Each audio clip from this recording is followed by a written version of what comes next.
Good morning everyone. आप सभी competitive aspirant को दीपावली की ढेर सारी शुभकामनाएं। आज की तारीख है 20 अक्टूबर और इससे बनने वाले सभी करंट अफेयर के क्वेश्चन आप सभी के साथ डिस्कशन किए जाएंगे। इसके साथ ही रिलेटेड स्टैटिक जीके भी कवर करते जाएंगे। तो चलते हैं अपने क्लास की ओर, जिसमें प्रीवियस डे होमवर्क है। खेलो इंडिया यूनिवर्सिटी गेम के 5वें संस्करण का आयोजन किस राज्य में किया जाएगा? आंसर हो जाएगा राजस्थान में। यह जो है 5वां एडिशन है, जिससे पहले 4 एडिशन हुए, जिसमें जो है फर्स्ट एडिशन 2015 में कोलकाता में हुआ और सेकेंड एडिशन 2017 में गुरुग्राम में हुआ। वहीं थर्ड एडिशन जो है 2019 में भुवनेश्वर में हुआ और फोर्थ एडिशन जो है 2021 में लखनऊ में इसका आयोजन किया गया।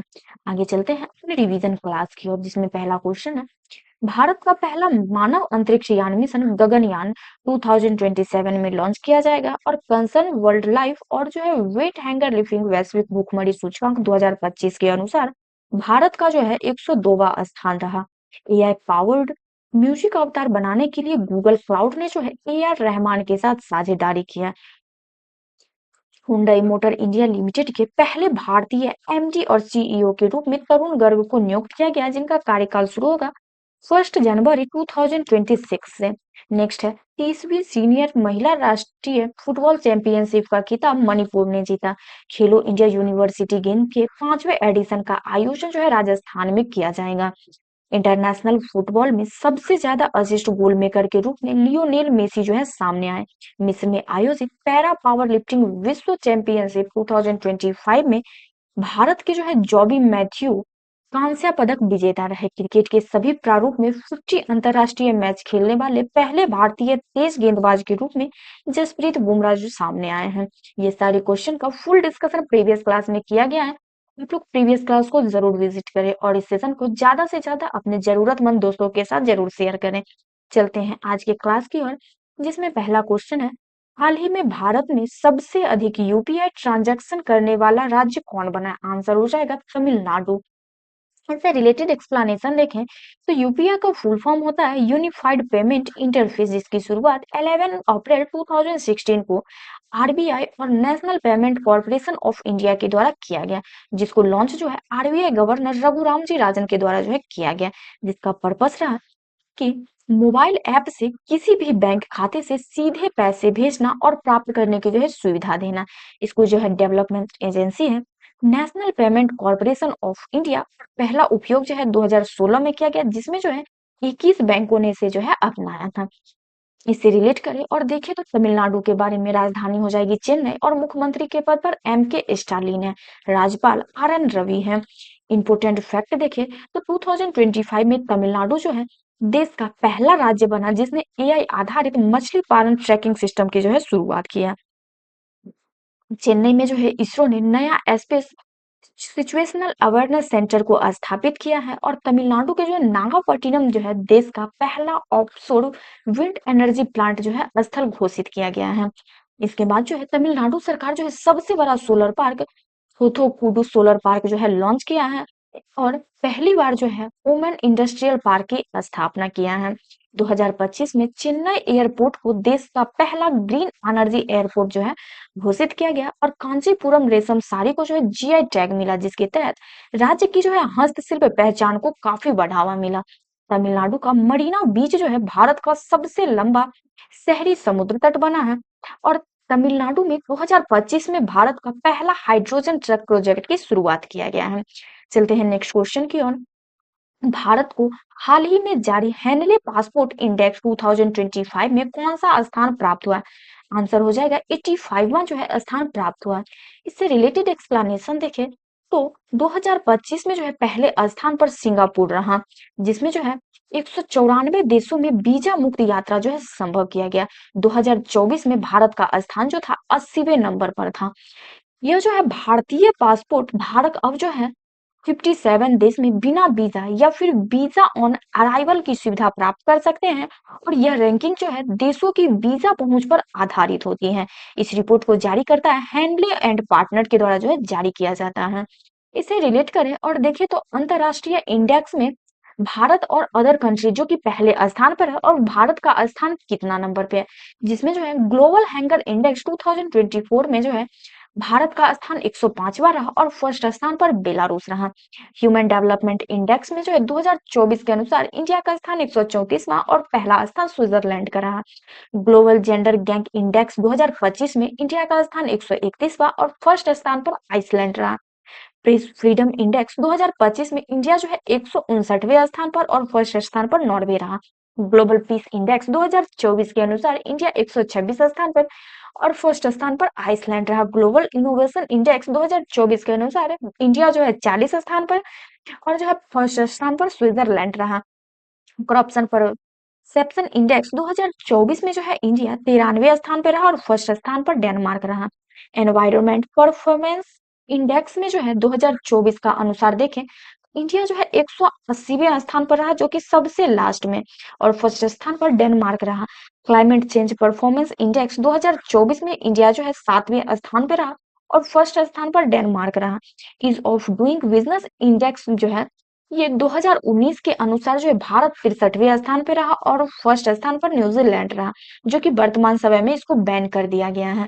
ये रहा अंतरराष्ट्रीय इंडेक्स जिसमें जो है भारत कितने स्थान पे रहा 2024-25 में। ठीक है, आगे चलते हैं नेक्स्ट क्वेश्चन की ओर। हाल ही में किस भारतीय राज्य को भारत की फुटबॉल राजधानी के रूप में स्थापित होने के लिए north east United football club के साथ साझेदारी की गई? आंसर हो जाएगा मेघालय। मेघालय का जो है शिलोंग इसके साथ जो है साझेदारी किया है। इससे रिलेटेड एक्सप्लेनेशन देखें तो यूनाइटेड फुटबॉल क्लब के बारे में इसका जो है नाम है राजस्थान यूनाइटेड फुटबॉल क्लब जो कि जयपुर में है। इसकी स्थापना 2018 में किया गया। आधिकारिक मान्यता की बात करें तो यह जो है भारतीय फुटबॉल संघ AIFF से मान्यता प्राप्त है। फुटबॉल एकेडमी जो है जुलाई 2025 में रेसिडेंशियल फुटबॉल एजेंसी एकेडमी जो है शुरू की गई जिसका पर्पस है कि राज्य के युवाओं को राष्ट्रीय और अंतर्राष्ट्रीय स्तर पर फुटबॉल विकास का जो है अवसर प्रोवाइड करना इसका मेन पर्पस है। इससे रिलेट करें और देखें तो मेघालय से रिलेटेड इंपोर्टेंट फैक्ट जिसमें जो है मेघालय भारत का सबसे अधिक वर्षा प्राप्त वाला राज्य है और इसका जो है प्रसिद्ध गुफा है मावर माई गुफा, क्रेम लियाट तीजू गुफा ये सभी जो है इसकी फेमस गुफा है। मेघालय को 100% बिजलीकरण वाला जो है राज्य घोषित किया गया था जो कि 2023 में। नॉर्थ ईस्ट फेस्टिवल 2024 में जो है मेघालय ने ग्रीन टूरिज्म मॉडल जो है इसको प्रस्तुत किया। वहीं मेघालय के पहले अंतरराष्ट्रीय खेल आयोजन जो है नॉर्थ ईस्ट ओलंपिक गेम 2022 में जो है शिलोंग में इसका आयोजन हुआ था। 2025 में देखें तो मेघालय सरकार ने रूरल इंटरप्रेन्योरशिप मिशन के तहत 12 संस्थाओं को के साथ जो है MOU किया है। इस क्वेश्चन से रिलेट करें तो देखिए अंतरराष्ट्रीय साझेदारी कौन कौन से कंपनी के साथ किसने किया जिसमें जो है एंथ्रोपिक के साथ जो है जेनरेटिव AI मॉडल क्लाउड के विकास से तो गूगल क्लाउड के साथ जो है तकनीकी साझेदारी की गई है। AR रहमान जो है AI आधारित म्यूजिक अवतार बैंड सीक्रेट माउंटेन बनाने के लिए जो है सहयोग किया। वहीं सेल्सफोर्स जो है डेटा क्लाउड और जेनरेटिव AI को एकीकृत करने हेतु रणनीतिक जो है समझौता किया है। स्पॉटिफाई जो है म्यूजिक रिकमेंडेशन और डेटा एनालिटिक के लिए जो है गूगल क्लाउड इंफ्रास्ट्रक्चर का यूज किया है और KPMG जो है AI और डेटा एनालिटिक्स सेवाओं को बढ़ाने हेतु जो है संयुक्त पहल की शुरुआत किए हैं। चलते हैं नेक्स्ट क्वेश्चन की ओर। हाल ही में हिंदुस्तान शिपयार्ड को कौन सा दर्जा प्रदान किया गया? आंसर हो जाएगा मिनी रत्न का। से रिलेटेड एक्सप्लेनेशन देखिए तो कंपनी हो जाएगा हिंदुस्तान शिपयार्ड लिमिटेड जिसकी स्थापना 1941 में किया गया था जो कि विशाखापट्टनम में इसका हेडक्वार्टर जो है विशाखापट्टनम जो कि आंध्र प्रदेश में है। कंपनी का टाइप है कि सार्वजनिक क्षेत्र की उपक्रम जिसको शॉर्ट फॉर्म में PSU कहा जाता है भारतीय सरकार के अंतर्गत जो ये कार्यरत है। इसका स्वामित्व जो है भारत सरकार मंत्रालय ऑफ शिपिंग के तहत करता है। इसका वर्क है कि जहाज निर्माण, जहाज मरम्मत और आधुनिक जहाज डिजाइनिंग के रूप में जो है वर्क करना। इस क्वेश्चन से रिलेट करें और देखें तो मिनी रत्न, महारत्न और नवरत्न ये क्या है तो इसके बारे में देखें। PSU पब्लिक सेक्टर अंडरटेकिंग इसको स्थापना 1950 में किया गया था और इसका डिफरेंस देखिए मिनी रत्न, नवरत्न और महारत्न की। तो मिनी रत्न में जो है 2 कैटेगरी होती है जिसमें जो फर्स्ट कैटेगरी में 300 करोड़ का निवेश होता है और सेकेंड कैटेगरी में जो है 500 करोड़ का जो है निवेश कर सकता है, जिसके तहत इसको अधिकार दिया जाता है कि निवेश और अनुबंध में जो है स्वतंत्र निर्णय लेने की जो छूट हो।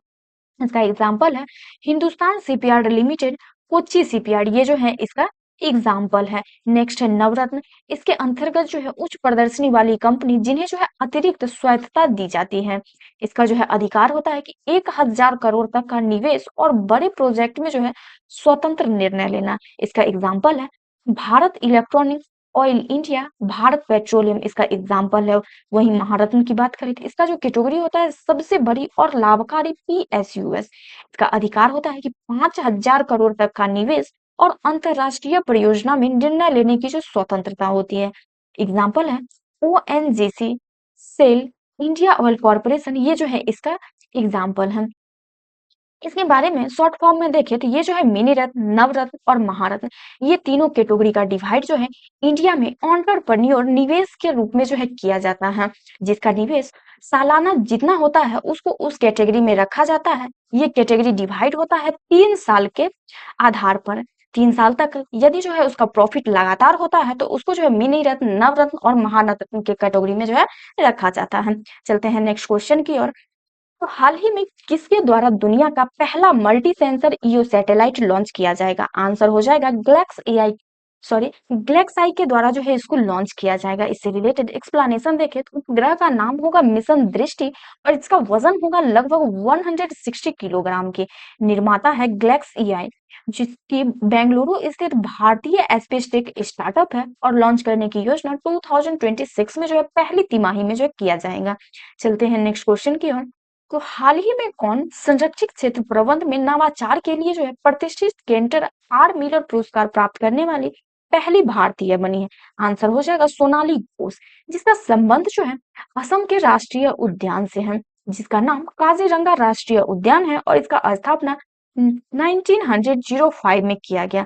आरक्षित वन के रूप में जो इसकी स्थापना 1905 में किया गया, वही राष्ट्रीय उद्यान के रूप में 1974 में इसकी घोषणा किया गया। इसका क्षेत्रफल जो है 1090 वर्ग किलोमीटर है और इसका इंपोर्टेंस है कि दुनिया के 2/3 भारतीय एक सींग वाले गेंडे जो है यहाँ रहते हैं। यूनेस्को विश्व धरोहर स्थल जो है 1985 में जो इसको घोषित किया गया। इस क्वेश्चन से रिलेट करें और देखें तो राष्ट्रीय उद्यान कौन कौन से हैं जो कि असम में हैं। काजीरंगा राष्ट्रीय उद्यान जो कि एक सींग वाले गेंडे के लिए फेमस है और मानस राष्ट्रीय उद्यान जो है यूनेस्को विश्व धरोहर स्थल और बाघों का प्रमुख आश्रय स्थल है। नमेरी नेशनल उद्यान जो है ये हाथी, बाघ और पक्षियों की विविधता के लिए फेमस है और जो है ओरांग राष्ट्रीय उद्यान मिनी काजीरंगा के नाम से जाना जाता है। दिहिंग पटकाई राष्ट्रीय उद्यान जो है जैव विविधता से भरपूर पूर्वोत्तर का अमेजन कहलाता है। रायमोना नेशनल उद्यान जो है गोल्डन लंगूर और जो है गोल्डन लंगूर और हाथियों का प्राकृतिक आवास है। लवकुवा बूढ़ा चापोरी नेशनल उद्यान जो है ये जंगली भैंसे और जो है पक्षियों के लिए काफी फेमस है। असम के बारे में जाने तो राजधानी हो जाएगा दिसपुर और सबसे बड़ा शहर जो है गुवाहाटी है। राजकीय भाषा असमिया और मुख्यमंत्री के पद पर हेमंत बिस्व शर्मा है। राज्यपाल जो है गुलाब चंद कटारिया है। नेक्स्ट क्वेश्चन की ओर चले। तो हाल ही में किस राज्य ने विश्व स्तरीय कन्वेंशन सेंटर स्थापित करने के लिए स्पेन के साथ साझेदारी की है? आंसर हो जाएगा महाराष्ट्र। महाराष्ट्र जो है इसके साथ साझेदारी किया है। इसके बारे में देखें तो महाराष्ट्र सरकार ने जो है मुंबई में एक विश्व स्तरीय कन्वेंशन सेंटर स्थापित करने के लिए स्पेन के साथ साझेदारी की है और यह परियोजना जो है मुंबई को एक वैश्विक व्यापार और पर्यटन स्थल के रूप में बढ़ावा देने के लिए जो है किया गया है। इस क्वेश्चन से रिलेट करें और देखें तो महाराष्ट्र के बारे में राजधानी हो जाएगा मुंबई और उपनगर राजधानी जो है नवी मुंबई होगा। मुख्यमंत्री के पद पर देवेंद्र फडणवीस है और राज्यपाल आचार्य देवव्रत है। टोटल विधानसभा सीट 288, लोकसभा सीट 48 और राज्यसभा सीट 19 है। इंपोर्टेंट फैक्ट देखिए महाराष्ट्र से रिलेटेड, तो मुंबई ने जो है 2025 में स्मार्ट सिटी विकास योजना के तहत भारत की शीर्ष स्मार्ट सिटी पर जो है स्थान पाया है। वहीं महाराष्ट्र सरकार ने 2025 में इलेक्ट्रिक बसों के लिए जो है राज्यव्यापी योजना की शुरुआत किया है। पुणे में जो है भारत का पहला एआई रोबोटिक एकेडमी स्थापित किया गया है और महाराष्ट्र ने जो है जल संरक्षण, नदी पुनरुद्धार परियोजना प्रोजेक्ट नदी सुरक्षा लॉन्च किया है। नासिक और थाने में जो है 2025 में औद्योगिक निवेश बढ़ाने के लिए औद्योगिक गलियां खोली गई है। इसके बाद जो है महाराष्ट्र में ने 2025 में फिल्म और डिजिटल मीडिया उद्योग को बढ़ावा देने के लिए जो है नई नीति को लागू किया है। राज्य में जो है शहरी स्वास्थ्य और अस्पताल सुधार योजना को जो है लॉन्च किया गया है। चलते हैं नेक्स्ट क्वेश्चन की ओर। तो हाल ही में शुरू पहली नौसैनिक प्रैक्टिस INROKN भारत किस देश के साथ कर रहा है? आंसर हो जाएगा दक्षिण कोरिया के साथ, जिसका नाम है INROKN, जिसकी शुरुआत जो है हिंदुस्तान एरोनॉटिक्स लिमिटेड और जो है भारत की नौसेना द्वारा जिसका समन्वित किया गया। साझेदारी है भारत और दक्षिण कोरिया के बीच, और यह जो है दक्षिण कोरिया के बुसान नेवल बेस में जो है नवल बेस में जो है किया जा रहा है। भारतीय जहाज है INS सहाद्री और दक्षिण कोरिया जहाज है ROKS गिंगियनम, इसका जो है जहाज है। इस क्वेश्चन से रिलेट करें तो देखिए इंडिया जो है कौन कौन से देश के साथ सैन्य अभ्यास किया है, जिसमें जो है ब्राइट स्टार भारत जो है अमेरिका, मिस सऊदी अरब, कतर, ग्रीस, साइप्रस और इटली के साथ, वही मित्र शक्ति जो है श्रीलंका के साथ, गरुड़ शक्ति जो है इंडोनेशिया के साथ और संप्रीति जो है बांग्लादेश के साथ, मित्री जो है थाईलैंड के साथ और डस्टलिक जो है उज्बेकिस्तान के द्वारा, नॉर्डिक एलिफेंट जो है भारत और मंगोलिया के बीच, और कोंकण जो है इंडिया और ब्रिटेन के बीच, कॉन्वेस्ट जो है भारत और मंगोलिया के साथ, वही टाइगर ट्रम्प जो है भारत और अमेरिका के बीच, साइक्लोन जो है भारत और मिस्र के बीच, और पार्सिक जो है ये भारत और ब्रिटेन के साथ, लाइटिंग स्ट्राइक जो है भारत और अमेरिका के बीच, और सदा तंसीक जो है सऊदी अरब के बीच, अकीमे जो है तजा तजानिया के साथ जो है युद्धाभ्यास हुआ। ये सारे लिस्ट। नेक्स्ट क्वेश्चन है, हाल ही में भारत किस देश के साथ पहली बार AFC अंडर 17 महिला एशिया कप के साथ ये जो है क्वालिफाई हुई है? आंसर हो जाएगा 2026 में जो है क्वालिफाई हुई है। इसके बारे में जाने तो यह जो है ग्रुप जी किर्गिज गणराज्य के बिश्केक में उज्बेकिस्तान के खिलाफ जो है 2-1 से जीत हासिल की है, और यह जीत जो है भारत ने ग्रुप जी में शीर्ष स्थान प्राप्त किया। एशियाई कप जो है 2026 में चीन में इसका आयोजन किया जाएगा। इसको रिलेट करें और देखिए AFC अंडर 17 क्या है? इसका फुल फॉर्म होता है Asian football confederation under 17 championship, जिसकी संस्था है एशिया का सबसे बड़ा फुटबॉल महासंघ AFC द्वारा जो है इसका आयोजन होता है। और इसके लिए एज लिमिटेशन है कि 17 साल से कम उम्र के जो है पुरुष और जो है महिला खिलाड़ी इसमें पार्टिसिपेट करेंगे। टाइप रहेगा राष्ट्रीय टीम के बीच अंतरराष्ट्रीय टूर्नामेंट का जो टाइप रहेगा, जिसका पर्पस है युवा फुटबॉल खिलाड़ी को अंतरराष्ट्रीय अनुभव और मंच देना, जिसका आयोजन जो है हर 2 वर्ष पर इसका आयोजन होता है, यानी कि यह जो है खेल 2 वर्षीय होता है। नेक्स्ट क्वेश्चन की ओर चले तो विश्व सांख्यिकी दिवस कब मनाया जाता है? आंसर हो जाएगा 20 अक्टूबर को जो है विश्व सांख्यिकी दिवस मनाया जाता है। इसके बारे में जाने तो यह जो है 20 अक्टूबर को मनाया जाता है, जिसका पर्पस है कि आंकड़ों और जो है सांख्यिकी के महत्व को बढ़ावा देना। इसकी शुरुआत जो है 20 अक्टूबर 2010 को किया गया था, जिसका आयोजन जो है संयुक्त राष्ट्र सांख्यिकी आयोग द्वारा हर 5 साल में जो है आयोजित होता है। 2025 का थीम है driving change with quality static and data of for everyone, इसका जो है थीम है। इसका इंपॉर्टेंस देखें तो 2025 में जो वैश्विक वेबिनार और जो है ऑनलाइन सेमिनार के माध्यम से जो है इसको सेलिब्रेट किया जाएगा। इससे रिलेट करें और देखें तो अक्टूबर मंथ के प्रमुख दिवस कौन कौन से हैं, जिसमें जो है 1 अक्टूबर को अंतरराष्ट्रीय वृद्धाजन दिवस मनाया जाता है, और 2 अक्टूबर को जो गांधी जयंती मनाया जाता है। वही 4 अक्टूबर को विश्व जानवर दिवस, और 5 अक्टूबर को विश्व शिक्षक दिवस, 9 अक्टूबर को विश्व डाक दिवस, और 10 अक्टूबर को विश्व मानसिक स्वास्थ्य दिवस, 13 अक्टूबर को जो है विश्व दृष्टि दिवस, जो कि दूसरा गुरुवार अक्टूबर में मनाया जाता है, यानी कि सप्ताह के दूसरे गुरुवार को जो है मनाया जाता है। 14 अक्टूबर को विश्व दीर्घायु दिवस, और 15 अक्टूबर को अंतर्राष्ट्रीय सफाई दिवस, 16 अक्टूबर को विश्व खाद्य दिवस, और 17 अक्टूबर को अंतर्राष्ट्रीय छात्र दिवस। वहीं 20 अक्टूबर को विश्व सांख्यिकी दिवस, और जो है 24 अक्टूबर को संयुक्त राष्ट्र दिवस, 31 अक्टूबर को विश्व बचपन दिवस जो है मनाया जाता है। ये रहा अक्टूबर मंथ के जो है सभी इंपोर्टेंट दिवस, जो कि अलग अलग तारीख को मनाया जाता है, जो कि आए दिन एग्जाम में क्वेश्चन आते रहते हैं। इसी के साथ आज का हमारा क्वेश्चन का सेशन समाप्त होता है। चलते हैं आज के होमवर्क की तरफ। आज का होमवर्क है, हाल ही में भारत किस वर्ष के लिए पहली बार AFC अंडर 17 महिला एशिया कप के लिए क्वालिफाई हुई है। इसका जो भी आंसर होगा आप लोग कमेंट बॉक्स में जरूर दीजिएगा और इस सेशन को ज्यादा से ज्यादा अपने जरूरतमंद दोस्तों के साथ शेयर करिए। ये सारे क्वेश्चन का पीडीएफ जो है वर्धा वर्ल्ड टेलीग्राम पे अपलोड करा दिया जाएगा, तो आप लोग डाउनलोड करके एक बार जरूर रिवीजन कर ले ताकि आपकी तैयारी और बेहतर हो सके। Thank you, thanks for watching this video. Continue session को ज्वाइन कीजिए और अपनी तैयारी को बेहतर कीजिए।